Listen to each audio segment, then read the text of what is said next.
ഒരു evening walk ആയാലോ? എമീസ് നാട്ടിൽ പോയതുകൊണ്ട് തന്നെ ഓഫ് ഡേയ്സ് എല്ലാം ഭയങ്കര ബോറിംഗ് ആയി തുടങ്ങി. എന്നാൽ പിന്നെ കുറച്ച് നേരം പാർക്കിൽ പോയേക്കാമെന്ന് വിചാരിച്ചു. വീട്ടിൻ്റെ അവിടുന്ന് 10 മിനിറ്റ്സ് വോക്കേ ഉള്ളൂ പാർക്കിലേക്ക്.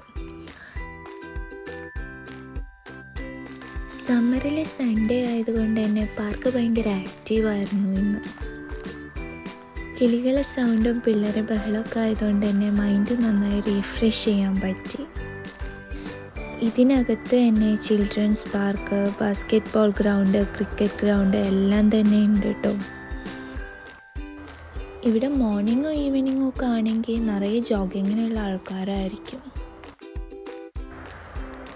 അതാണ് ക്രിക്കറ്റ് ഗ്രൗണ്ട്. സമ്മർ ആയതുകൊണ്ട് തന്നെ പുല്ലെല്ലാം വെട്ടിത്തെളിക്കുന്ന ആൾക്കാരുണ്ട് അവിടെ.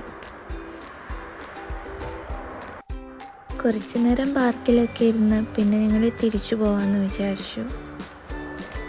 ഇവിടുത്തെ ആപ്പിൾ ട്രീസിലെല്ലാം ആപ്പിൾ ഉണ്ടായി തുടങ്ങി. പക്ഷെ എല്ലാം ചെറുതാട്ടോ, നല്ല പുളിയുണ്ട്.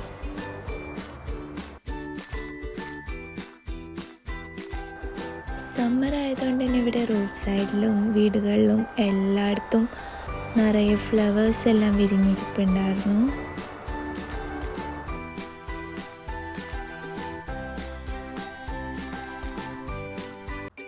അങ്ങനെ തിരിച്ച് വീട്ടിലെല്ലാം എത്തി മിച്ചറും ചായയും കുടിച്ച് യൂറോ കപ്പും കണ്ട് ഇന്നത്തെ ദിവസം കഴിഞ്ഞു. നാളെ തൊട്ട് ഷിഫ്റ്റിന് പോകണം. അപ്പോൾ അത്രയൊക്കെ ഉള്ളൂ. Thanks for watching. ബൈ.